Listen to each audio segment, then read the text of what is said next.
DAngelo Russell went neck-to-neck with an MVP candidate, superstar, and free throw merchant in Joel Embiid in a double OT away game in Philly just a few days ago. Playing in OT after being up as much as 20 earlier in the game against one of the craziest fan bases, against a team with all the momentum in the world while his team had none, against the most biased of refs, without playing with his team's best player in Karl Towns, with a 6'9" backup center playing with 5 fouls guarding Joel Embiid, and also with 3 players fouling out, he somehow got Minnesota the win. Russell, of course, started with Lakers. Curry and Prince on a drive back out to Russell. Stand still and Trey. DAngelo Russell feeling it.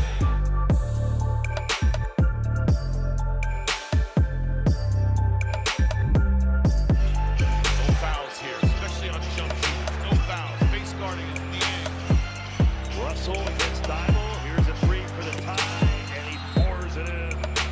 Sixers do have a foul to give. Russell against Harris gets the high screen. 6 seconds. Step back for a higher E3. It's good.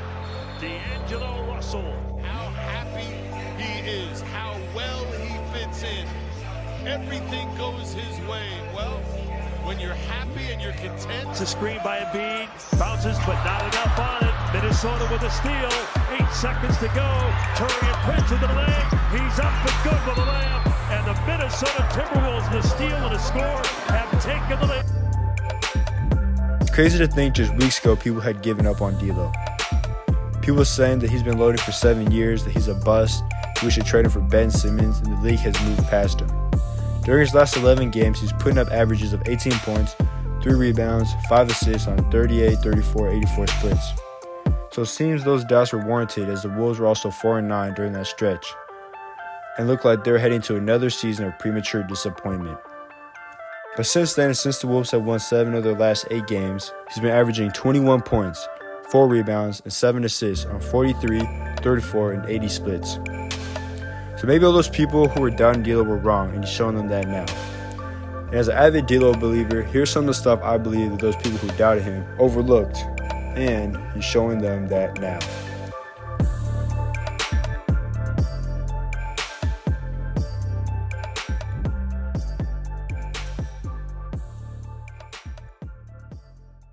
So one thing people tend to overlook about DAngelo Russell, but it's still talked about, is that he's one of the most clutch players in the league and one of the best crunch time scorers. According to NBA.com, Russell is one of 19 players who's attempted at least 200 clutch shots over the last 4 seasons, only including regular season games. He has the best clutch effective field goal percentage at 54.3% among those 19 guys. I mean, just point to the other night against Philly for why the Wolves value him so much in crunch time. The other night, he entered the fourth quarter with only 8 points, but would score 14 in the fourth quarter and kept Philly from winning the game, basically. He went 3 of 3 from 3. He was 6 of 8 overall field goal. He then scored 8 points in OT1, and the only other player to score on OT1 was Nas with 5 points. But shout out to Nas Reed. He came up big the past couple of games. And then OT2, DAngelo Russell only scored 4 points. But he got the game-winning steal, down 1, as he read the play perfectly ahead of time. Now, I do want to say real quick, I watched that game. I thought it was wraps.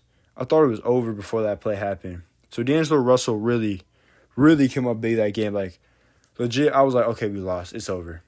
Like, and then the next play, boom, he wins us. Like, I actually turned off the game, then I found out later that we won. I was like, unbelievable, man. Like, truly. But yeah, DAngelo Russell was averaging 42% on three-point attempts in the clutch this season and is leading the league in clutch points.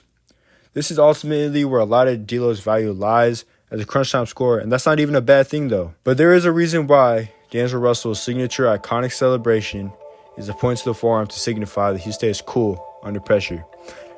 Now, another thing people tend to overlook is, despite the fact that DAngelo Russell is a young player, he has a really high IQ for a player of his age, and also brings a veteran presence that a young team like the Wolves desperately needs.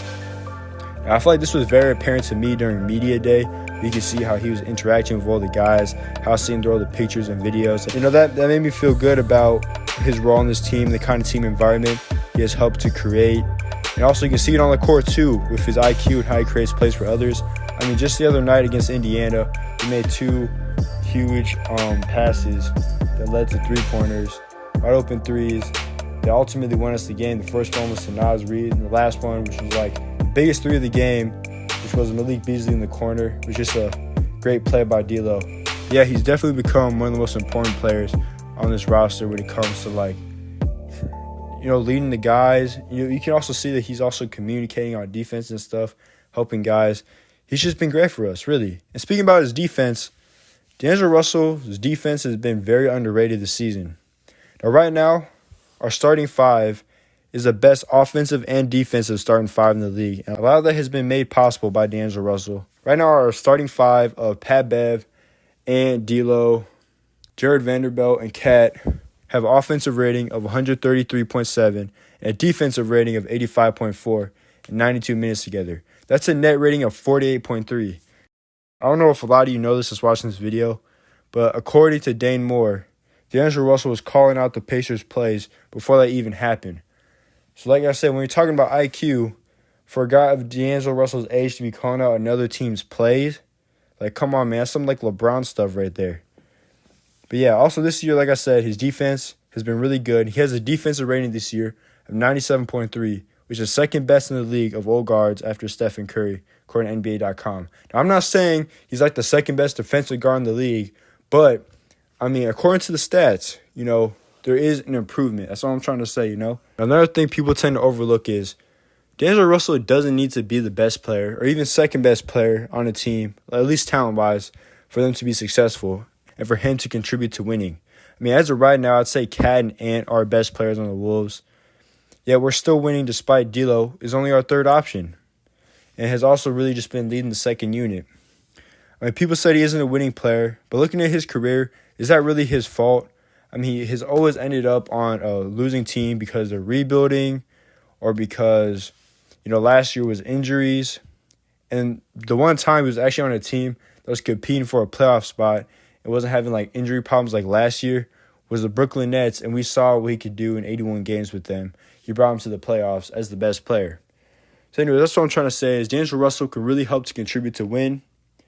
Even if you don't believe he's a winning player, I think by the end of the season, hopefully he will show you guys that he can. I mean, I believe in him. I think he'll be able to do it. He can play alongside other stars, which is very valuable since a lot of good players in this league can't even do that. So yeah. Anyways, though, guys, that's going to wrap it up for this video. Hope you guys have enjoyed watching. Hope you guys now see why I believe you shouldn't give up on DeAngelo Russell right now. I think he's still, I think he's a great player right now. He's going to be a great player for years to come, of course. I mean, he's about to hit his prime soon. So I think it's way too soon to be giving up on DeAngelo Russell. But anyways, though, hope you guys enjoyed watching this video. If you did, leave a like. And if you haven't already, subscribe. And I'll catch you guys in the next one.